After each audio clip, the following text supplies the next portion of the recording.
Hi everyone, I welcome you all to the video solutions of IOQJS 2021, which is Indian Olympiad Qualifiers in Junior Science. We know this year this examination pattern was entirely changed. There were two sections and the number of questions were less as compared to the previous year. So this year there were only 32 questions which were divided into two sections, section A1 and section or part A2. In part A1 there were questions which were of only one option was correct, while in part A2 there were questions in which more than one option was correct. I am here to help you out with the physics part of the paper. So we will be solving the questions of physics and we will be also commenting on the difficulty level of the questions. Okay. So here I am going to discuss with you guys the first question of the physics, which was based on the neutron star. Okay, so this question says the gravitational collapse is the contraction of an astronomical object under its own gravity. Basically, they are trying to give you guys what is neutron star. They are trying to explain you with the help of the question that you should know what is neutron star. Though the question is a pretty simple, this just talk about the acceleration due to gravity on the surface of the neutron star, and you guys know the formula how to calculate the acceleration due to gravity. So here I am just going to read out the question for you guys. So this says, what this does is this draws the matter inward towards the center of the gravity. A neutron star is an example of the collapsed core of a giant star. A certain neutron star of radius 10 km. I am just going to highlight the important part of the question. So the radius is mentioned, which is 10 km, is of the mass 1.5. This is the mass of the sun. That is, this is 1.5 times the mass of the sun. The acceleration due to gravity on the surface of the neutron star is nearly. Okay, so let's solve this question quickly.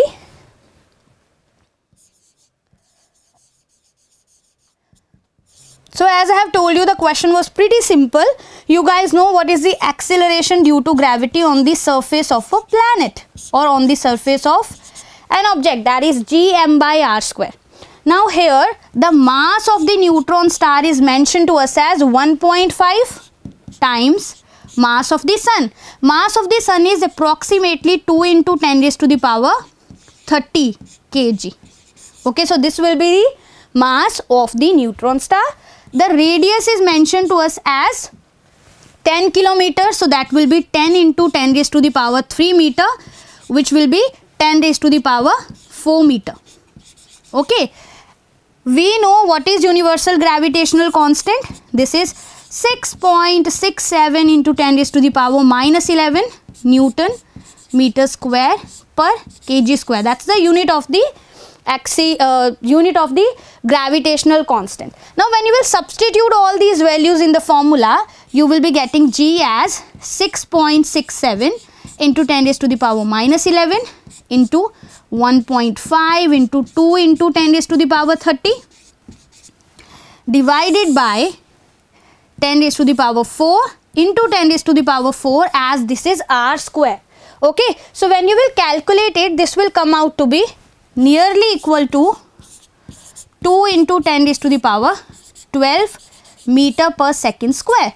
So if you have a close look onto the options, you can see option 2 is the correct option for this question. Let me just put that into the box. Okay.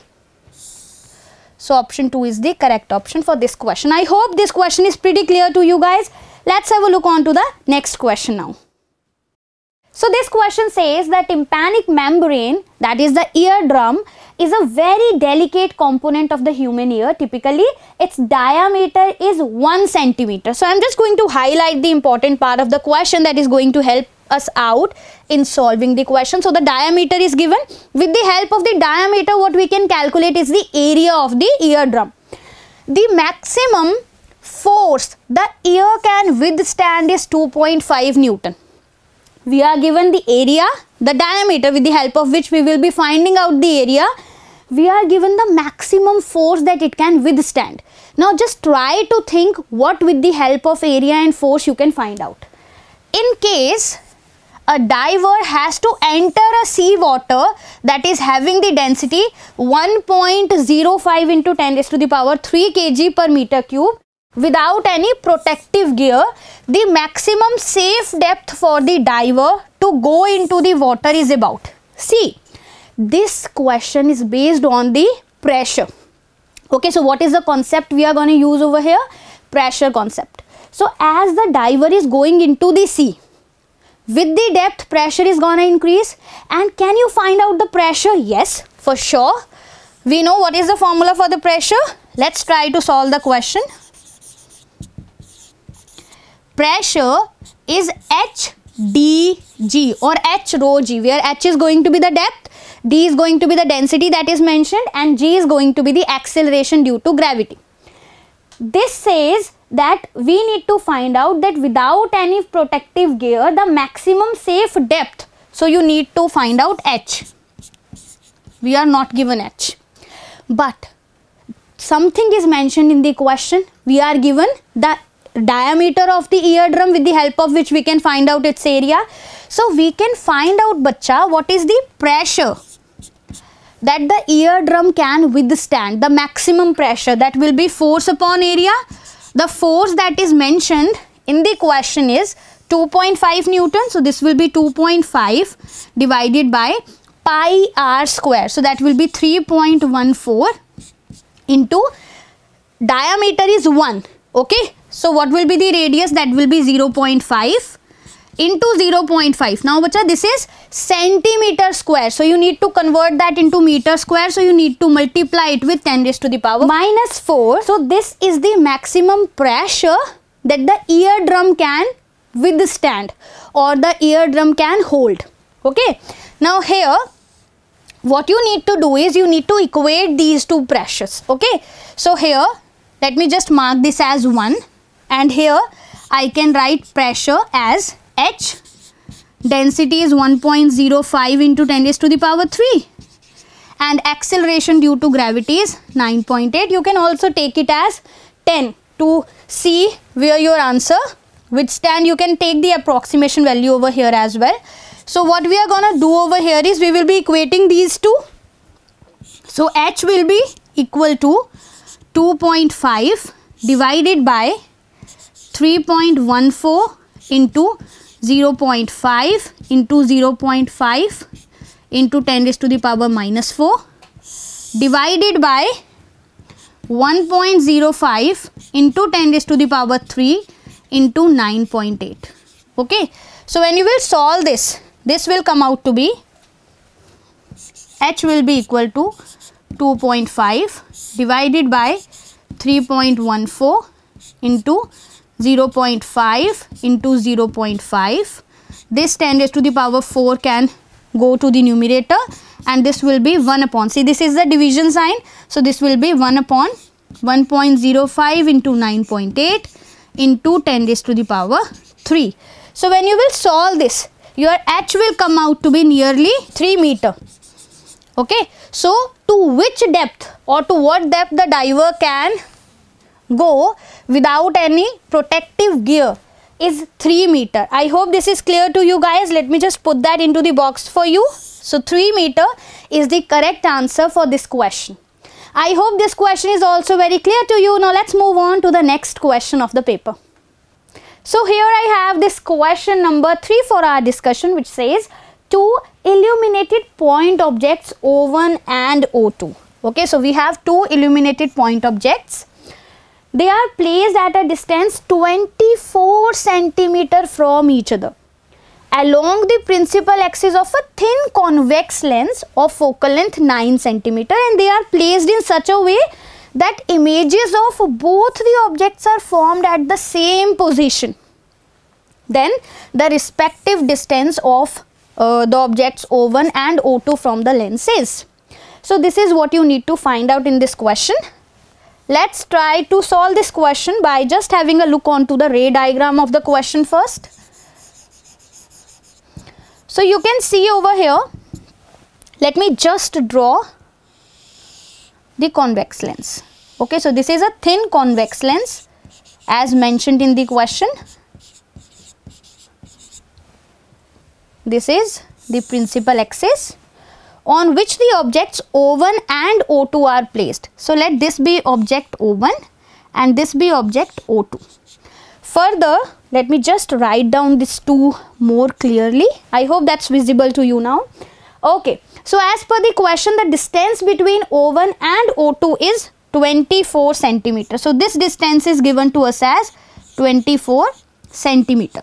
We are also given in the question the focal length. Focal length is 9 centimeter. Now bacha, this focal length will be, yes, positive, because we are here talking about the convex lens and we all know that the focal length of a convex lens is positive.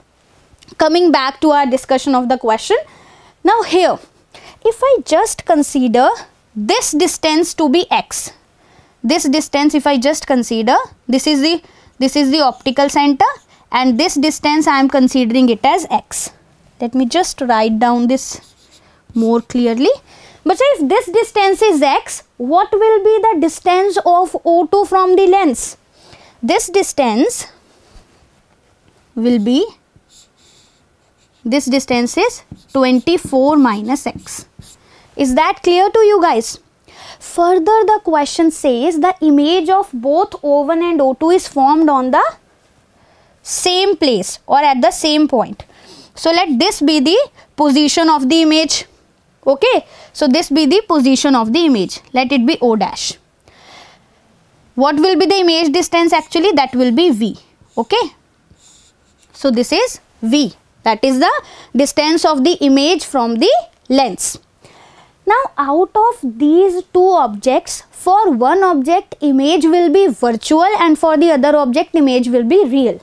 So for O2, let it the image be virtual, for O1 it will be real. So for both the objects, when I will be writing down the equation for object O1, let's write down the lens formula. We have 1 by f is equal to 1 by v minus 1 by u. Now bacha, 1 by f, that will be 1 by 9. For O1, image is going to be formed on the other side of the lens. So that will be what? Real. So I will be writing it as 1 by v. So it will be positive. You can see over here. Okay. So for this object, v will be positive, but u will be negative. So this will be 1 by x. I am going to mark this as equation 1. Similarly, I can write down the same for object O2 as well. Okay, when you will write lens formula for object O2, I will be writing 1 by 9 is equal to minus 1 by v plus 1 by 24 minus x. Okay, because for O2 image is virtual, this is O2, image is virtual, that is formed on the same side of the lens as the object. So v will be negative and distance of the object is 24 minus x. Now on adding 1 and 2,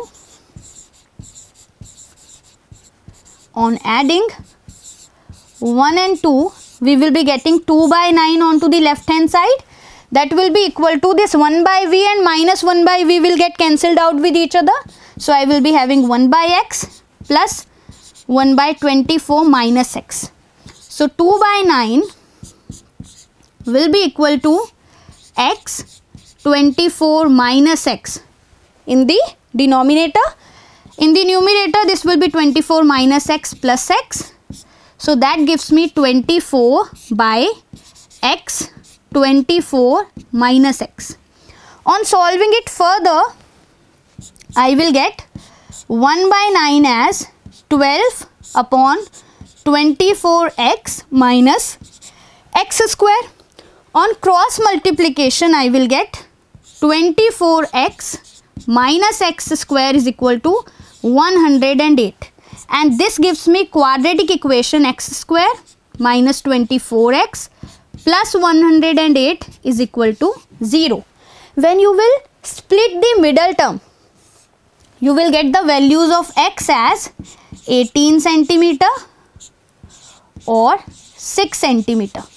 Now, bacha, see over here, what is x? X is the distance of this object O1. Okay. X is the distance of this object O1 which is forming the real image. So it is going to be more than the focal length and hence X will be 18. So distance of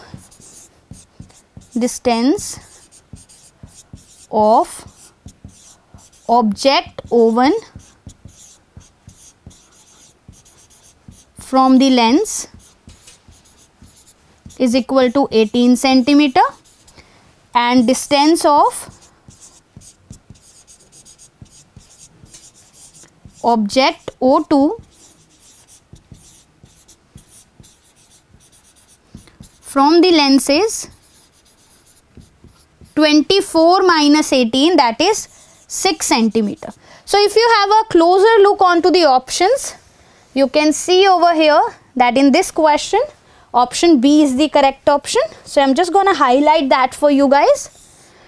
I hope this question is crystal clear to you. Now let's move on to the next question for our discussion.